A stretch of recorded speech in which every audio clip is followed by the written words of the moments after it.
Assalamualaikum warahmatullahi wabarakatuh. Kami dari kelompok 7 akan memaparkan hasil solusi yang kami dapatkan dari permasalahan yang kami temui di mini riset yang telah kami lakukan. Nah, sebelum itu kami akan memperkenalkan diri kami terlebih dahulu. Nah, yang pertama itu saya Wibi Ayu Aulia dengan NIM 1223 111003 dan teman saya. Perkenalkan, nama saya Siti Hafsah dengan NIM 12233111169. Perkenalkan, nama saya Putri Nadia MPST, NIM saya 122331109.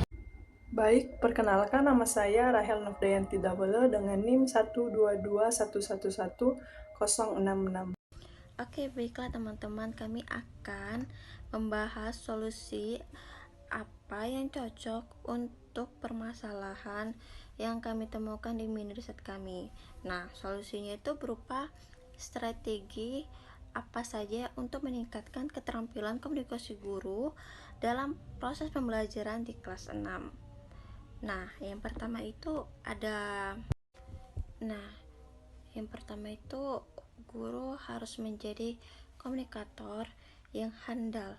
Guru harus memiliki keterampilan dan kemampuan komunikasi yang baik dan menjadi contoh bagi siswa, mempersiapkan alur pembelajaran yang menarik dan dikuasai materi yang akan diajarkan. Nah, yang kedua itu ada mengajukan pertanyaan. Siapkan pertanyaan yang mendorong siswa untuk berbicara. Berikan kesempatan kepada semua siswa untuk menjawab, bukan hanya beberapa siswa aja. Nah, selanjutnya itu guru harus menerapkan metode diskusi. Gunakan metode diskusi untuk mendorong siswa aktif berbicara dan menyampaikan pendapat. Diskusi membantu siswa dalam memecahkan masalah dan meningkatkan pengetahuan mereka. Nah, selanjutnya itu guru harus menerapkan metode debat. Debat dapat meningkatkan kepercayaan, kemampuan berbicara diri siswa. Nah, siswa belajar untuk mengemukakan pendapat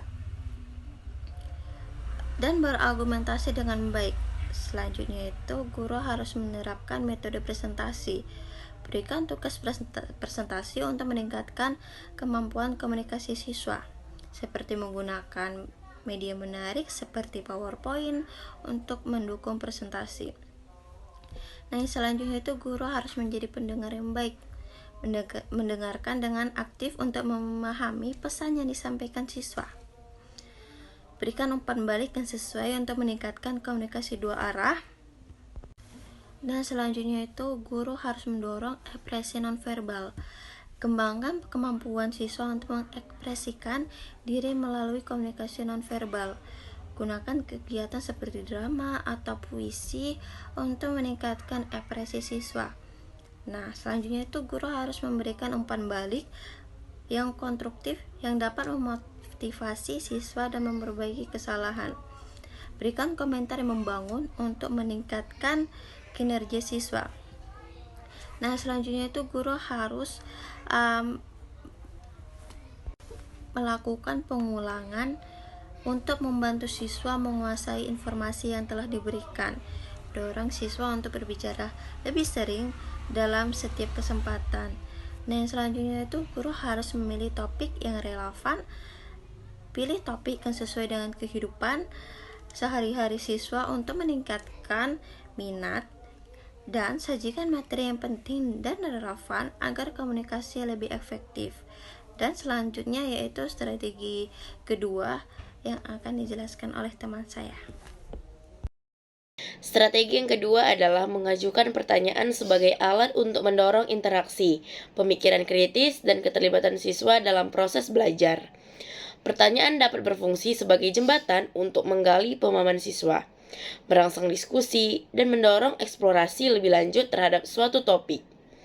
Ada beberapa aspek yang perlu menjelaskan maksud dari mengajukan pertanyaan dalam pembelajaran. Yang pertama, mendorong keterlibatan siswa. Pertanyaan itu dapat menarik perhatian siswa dan mendorong mereka untuk aktif berpartisipasi dalam diskusi. Yang kedua, menggali pemahaman. Dengan bertanya, guru dapat mengetahui area mana yang sudah dipahami dan mana yang masih perlu dijelaskan lebih lanjut. Yang ketiga, mendorong pemikiran kritis. Pertanyaan yang meminta siswa untuk membandingkan, menganalisis keterampilan berpikir tingkat tinggi dapat mendorong pemikiran kritis siswa. Yang keempat, membangun keterampilan komunikasi. Dengan mengajukan pertanyaan, siswa dilatih untuk merespons, menjelaskan, dan mengemukakan pendapat mereka. Kemudian, mendorong diskusi. Pertanyaan dapat menjadi pemicu untuk diskusi kelompok. Selanjutnya, meningkatkan rasa ingin tahu.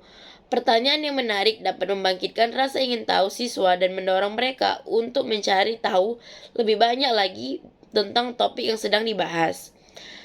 Memberikan umpan balik. Melalui pertanyaan, guru dapat memberikan umpan balik langsung kepada siswa. Selanjutnya, mendorong refleksi. Pertanyaan reflektif dapat membantu siswa untuk mengidentifikasikan area yang perlu diperbaiki. Menyesuaikan pembelajaran. Guru dapat menyesuaikan pendekatan pengajaran mereka berdasarkan respon siswa. Nah, yang terakhir, membangun hubungan. Mengajukan pertanyaan yang relevan dan personal dapat membantu membangun hubungan yang lebih baik antara guru dan siswa, menciptakan suasana yang lebih akrab dan mendukung. Nah, dengan demikian, mengajukan pertanyaan adalah strategi yang penting dalam pembelajaran, yang dapat meningkatkan keterlibatan siswa, memperdalam pemahaman, dan menciptakan lingkungan belajar yang interaktif dan kolaboratif. Strategi ketiga yaitu menerapkan metode diskusi, debat, dan juga presentasi dalam pembelajaran adalah cara efektif guru untuk keterampilan komunikasi guru.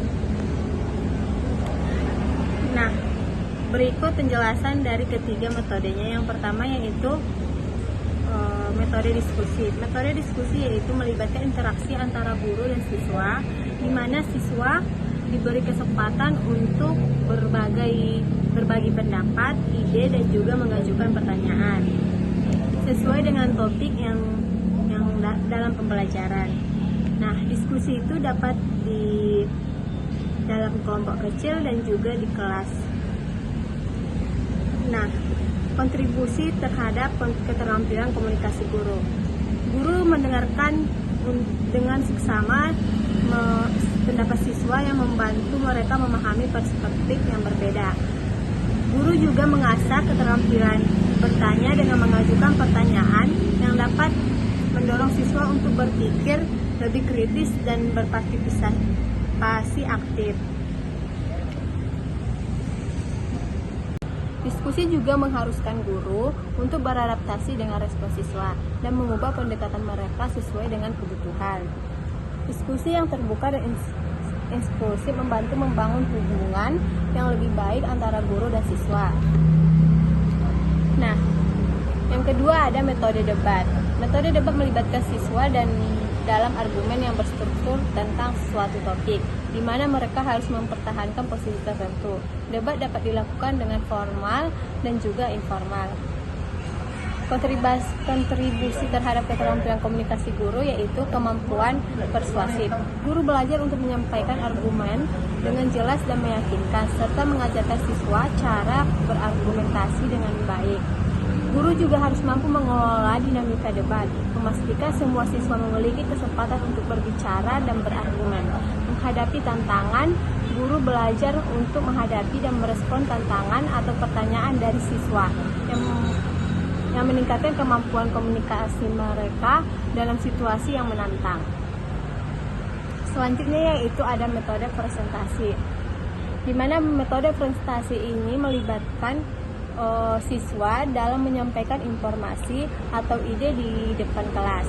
Seringkali menggunakan alat bantu visual seperti slide, poster, ataupun video.